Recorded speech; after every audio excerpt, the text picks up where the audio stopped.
Bagaimana seharusnya seorang dosen membimbing mahasiswa yang sedang skripsi di masa pandemi? Yuk kita ngobrol-ngobrol kira-kira apa yang dirasakan oleh dosen atau para dosen. Penting juga ini diketahui oleh para mahasiswa agar sama-sama bisa saling membantu, ya, bekerja sama, sehingga tujuan akhir dari selesainya skripsi dan suksesnya seorang dosen untuk membimbing skripsi bisa tercapai.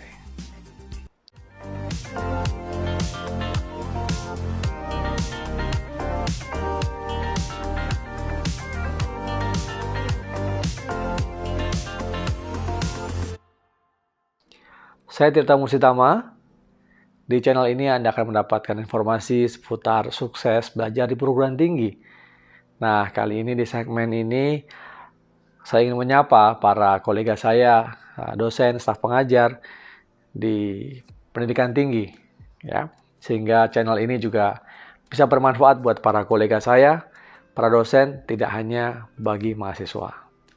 Nah, terima kasih yang sudah subscribe, ya, like, dan juga berikan komentar dan bagikan kepada kolega-kolega kita. Bagi yang belum, silakan untuk mempertimbangkan subscribe, karena saya akan memberikan informasi, kita akan berbagi tentang beberapa hal yang bermanfaat buat kehidupan kita sebagai dosen membimbing mahasiswa. Nah, yang pertama, pernahkah kita rasakan bahwa mahasiswa pun rasanya lambat sekali atau lama sekali menyampaikan proposal penelitiannya atau perkembangan dari naskah skripsinya? Ya, bila Anda merasakan hal yang sama, silahkan tuliskan, ya, di kolom komentar di video ini.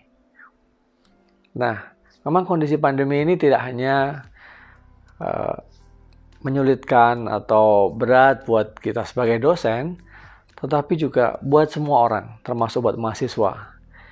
Karena mahasiswa, apalagi kalangan milenial, ya, mungkin, ya, itu atau generasi yang terbaru, ya, atau generasi yang antara lain katanya mager, ya, kemudian rebahan, banyak juga santai di rumah gitu, ya, kesannya. Tapi ditambah lagi dengan suasana situasi karena pandemi, ya, juga mungkin mereka bosan, ya.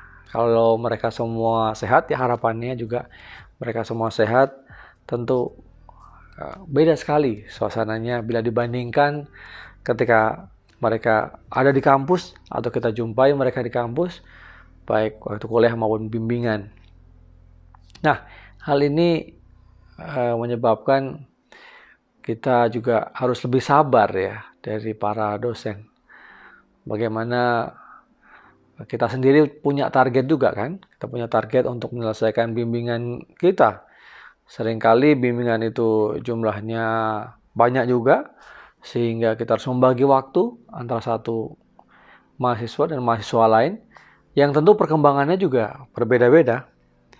Nah, maka kita harus sabar, kita juga perlu terus menanyakan kondisi dari mahasiswa kita, gitu, ya.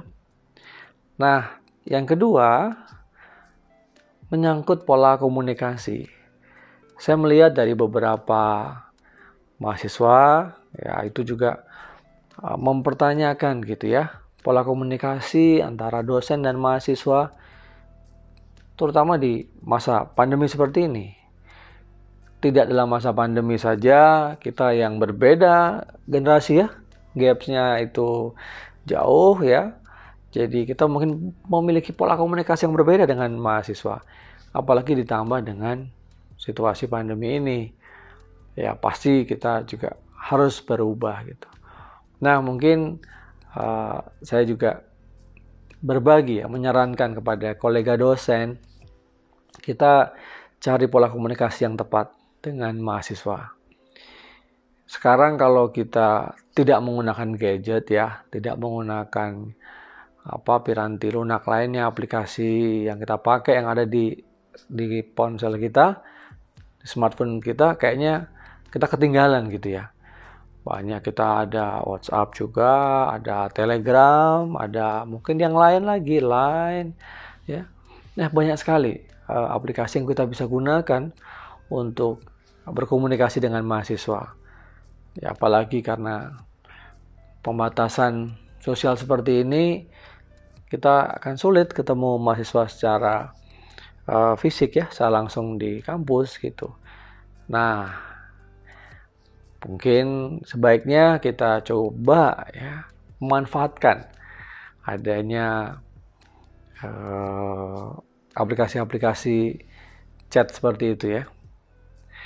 Nah, bisa juga kita membalas atau membuat satu grup ya dalam WhatsApp itu, ya, dibagi-bagi kelompok-kelompok bimbingan kita setiap semester.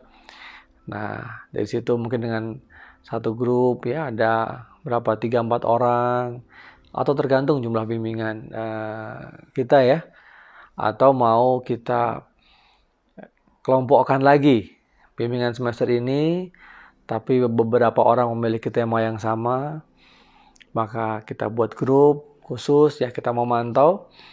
Keuntungannya cukup banyak ya, bahkan saya katakan sangat banyak.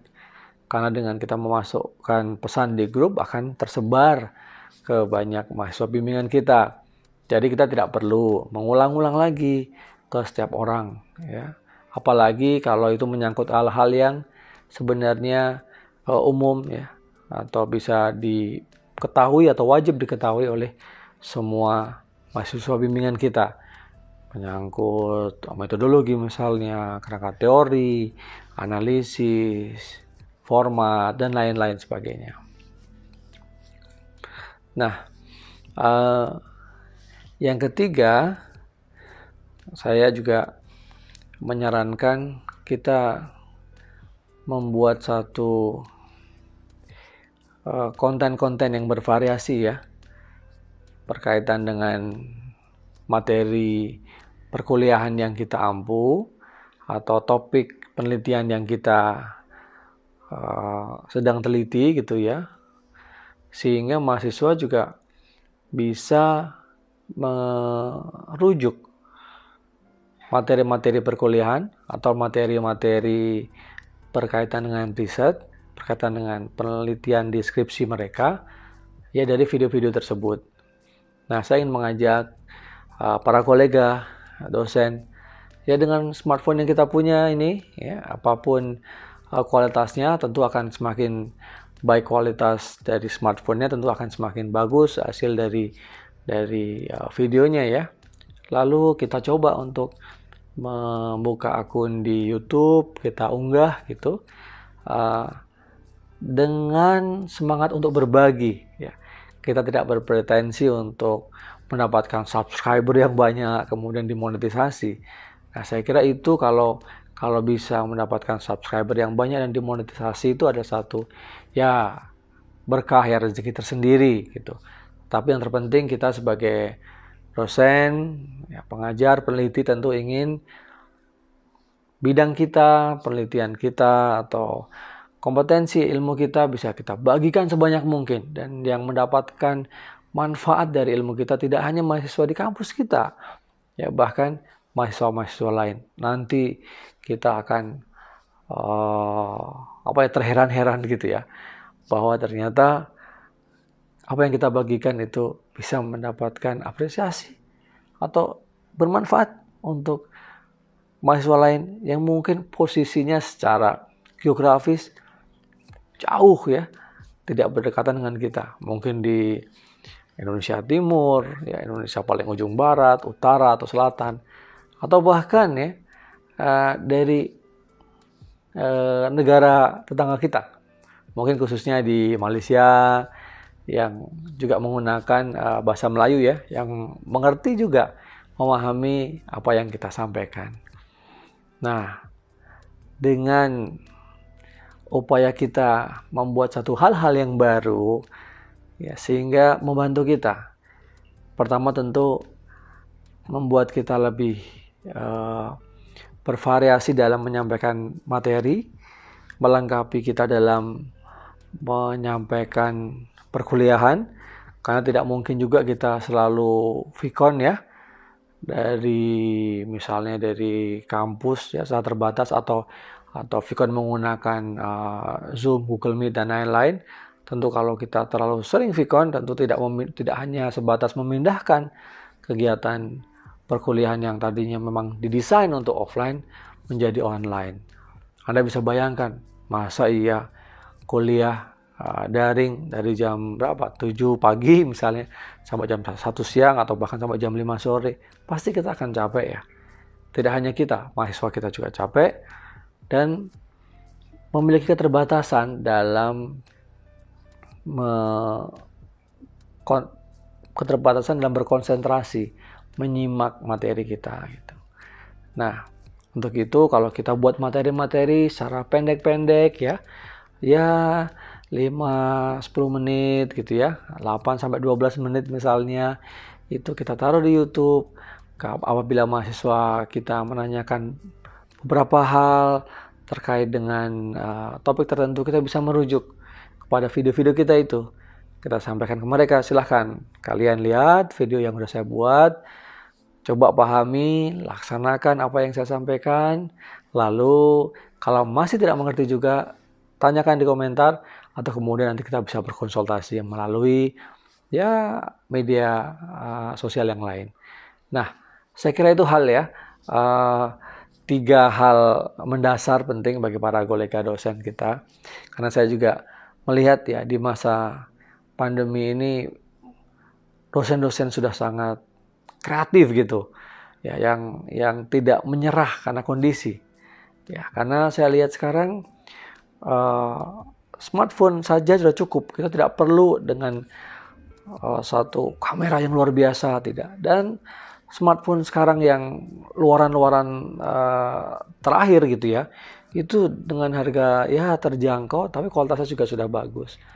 Nah, seperti sekarang ini ya, saya sejak channel ini dikembangkan, saya menggunakan smartphone ya, dan tidak menggunakan kamera ya, dengan peralatan yang terbatas ya. Tapi saya bersyukur, alhamdulillah kita bisa berbagi dan ini terus bisa berlanjut.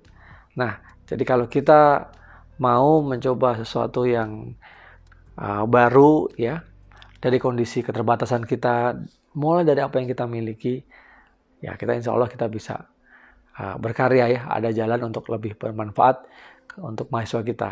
Dan semoga mahasiswa kita juga nggak boring ya, nggak bosen. Jadi walaupun dia mager atau rebahan, dia ngelihat juga video-video kita. Ya, para kolega dosen ya, banyak semua dosen-dosen yang sudah menjadi YouTuber gitu ya di seantero Nusantara ini ya. Nah, mereka juga semangat berbagi di bidang-bidang yang kita tekuni. Nah, demikian ya curhatan dosen, sharing dosen berkaitan dengan hal-hal apa yang mungkin kita bisa lakukan sebagai kolega dosen sama dosen agar memberikan manfaat yang lebih membantu mahasiswa kita di era atau di masa pandemi ini. Apabila informasi ini bermanfaat, silahkan jangan segan-segan ya untuk di-subscribe, di-like, di-share juga. Tetap sehat, tetap semangat, selalu berpikiran positif ya, berkontribusi untuk bangsa dan negara kita. Sampai ketemu di video-video saya selanjutnya. Bye.